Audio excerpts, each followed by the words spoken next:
नमस्कार दोस्तों, आज एक नई वीडियो के साथ आपके समक्ष में उपस्थित हुआ हूं, जिसका नाम है सर्व शिक्षा अभियान। यदि आप हमारे चैनल पर नए हैं तो लाइक और सब्सक्राइब करना ना भूलें।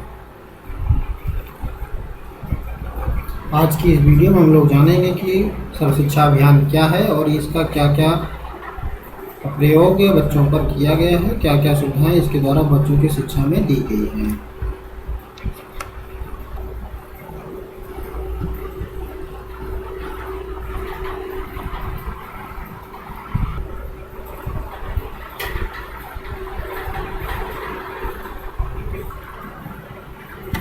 तो आइए वीडियो को शुरू करते हैं और जानते हैं कि सर्व शिक्षा अभियान में क्या क्या बातें बताई गई। इसकी शुरुआत माननीय अटल बिहारी वाजपेयी जी हमारे प्रधानमंत्री 10वें प्रधानमंत्री थे, उनके द्वारा वर्ष 2002 में किया गया, जिसका उद्देश्य था कि जो भी बच्चे हैं, बालक हैं, बालिकाएं हैं 6 से 14 आयु के, उनको पूरी तरह से मुफ्त और अनिवार्य शिक्षा दी जाए। और ये संभव हो सका 86वें संविधान संशोधन द्वारा, और साल था ये 2002 में। इसका उद्देश्य था कि 2003 तक जो भी बच्चे हैं, 2002 में शुरुआत की गई और 2003 में मतलब 3 तक जितने भी बच्चे हैं 6 से 14 आयु वर्ग के, उन सब को 2003 तक स्कूल में प्रवेश संभव किया जा सके, उनका सबका नामांकन या सबका प्रवेश विद्यालय में हो जाए। और वर्ष 2007 तक उनको कक्षा 5 तक की शिक्षा पूरी करने का लक्ष्य रखा गया कि उनको 2002 में यदि किसी बच्चे का रजिस्ट्रेशन होगा, नामांकन होगा, तो जाहिर सी बात है कि 5 साल में वो 2007 में कक्षा 5 की शिक्षा पूरी कर लेगा और 2010 में वो कक्षा 8 तक की शिक्षा प्राप्त कर चुका होगा। और सबसे अहम बात रही कि 2002 की इस सर्व शिक्षा अभियान में जो भी शिक्षा दी जाएगी वो गुणवत्तापूर्ण होगी और जो जीवनोपयोगी होगी। इस तरह की शिक्षा पर बल देने की बात सर्व शिक्षा अभियान में कही गई है। सर्व शिक्षा अभियान के अंतर्गत ये बात कही गई कि 2007 तक प्राथमिक स्तर पर और 2010 तक आरंभिक स्तर पर यानी कक्षा 8 तक के जो भी बच्चे हैं, उनमें लैंगिक असमानता जो समाज में व्याप्त है, सामाजिक अंतर जो व्याप्त है, उन सबको हम समाप्त कर लेंगे। उन सबको किसी न किसी तौर पे ये संभव बनाया गया इस 86वें संविधान संशोधन के द्वारा कि वर्ष 2010 तक जो भी लैंगिक असमानता है समाज में व्याप्त है, इसको कहीं से दूर करना, इसका निराकरण करना।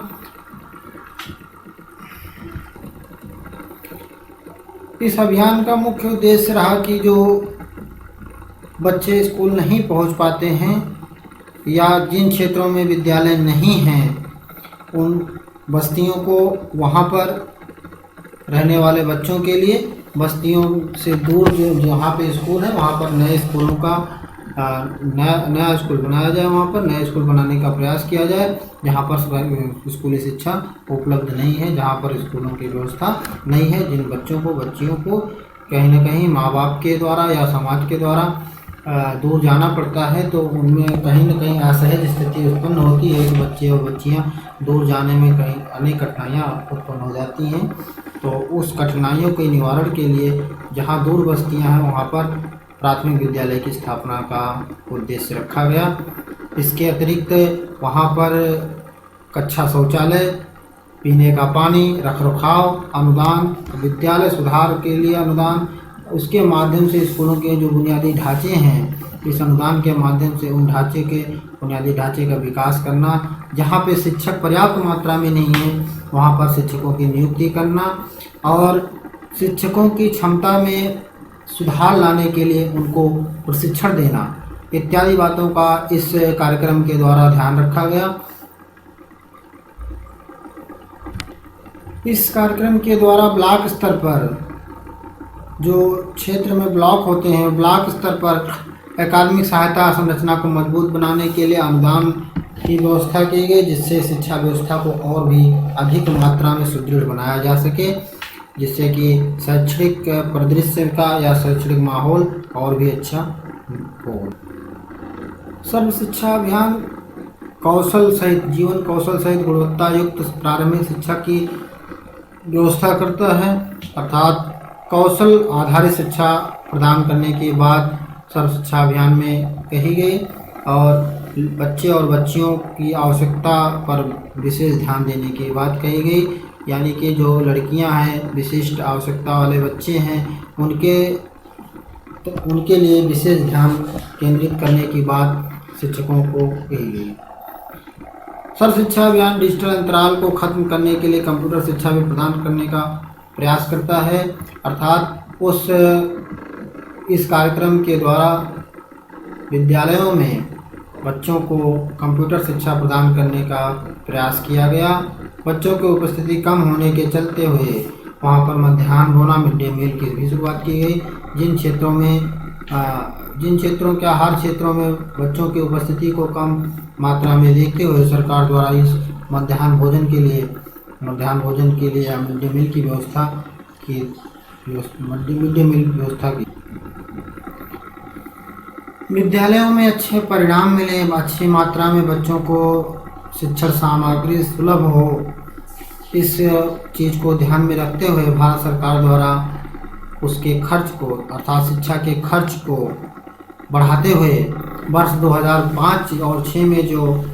7,156 करोड़ रुपए की धनराशि आवंटित की जाती थी अब तक, उसको बढ़ा के 2006-07 में 10,004 करोड़ रुपए तक कर दिया गया, जिससे इन विद्यालयों की रूपरेखा को और भी अधिक मात्रा में सुदृढ़ बनाया जा सके। साथ ही 5 लाख अतिरिक्त क्लासरूम के निर्माण के लिए और 1.5 लाख अतिरिक्त शिक्षकों की नियुक्ति के लिए भी प्रावधान किया गया, अर्थात इन शिक्षकों की जब कमरे अधिक होंगे, क्लास अधिक होंगी और विद्यालय अधिक मात्रा में होंगे तो जाहिर सी बात है कि शिक्षकों की नियुक्ति की बात अवश्य सामने आएगी। इसलिए 2006-07 में 5 लाख नए क्लासरूम की और 1.5 लाख शिक्षकों की नियुक्ति की बात को स्वीकार किया गया, नियुक्ति करने के लिए कहा गया। 2006 और 7 के दौरान शिक्षा के उपकर के माध्यम से राजस्व के प्रारंभिक शिक्षा कोष के लिए 8,746 करोड़ हस्तांतरित करने का फैसला किया गया। 2006 और 7 में शिक्षा को और अधिक अच्छा बनाने के लिए उसके कोष में 8,746 करोड़ रुपए का आवंटन भारत सरकार द्वारा किया गया। इसमें जो भी राज्य सरकार और केंद्र सरकार के राजस्व का बंटवारा होता है वो केंद्र सरकार 75% और राज्य सरकार 25%, यानी कि 75% अनुदान जो है केंद्र सरकार द्वारा और 25% अनुदान राज्य सरकार द्वारा उपलब्ध कराया जाता है, दिया जाता है, जिससे इन विद्यालयों की संचालन में कोई भी अव्यवस्था ना व्याप्त हो, तो उसके रखरखाव के लिए बच्चों के सारे सुख सुविधाओं का ध्यान रखा जाता है। इसमें उनको जूते, ड्रेस, टाई, बेल्ट इत्यादि सभी चीज़ों से उनको भरपूर किया जाता है।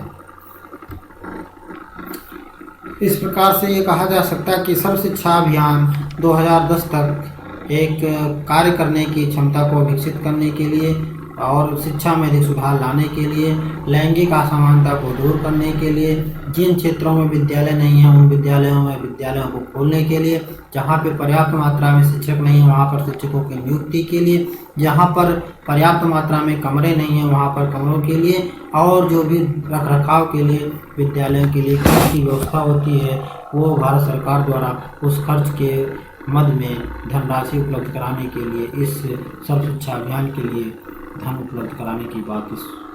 इस अभियान में कहा गया है।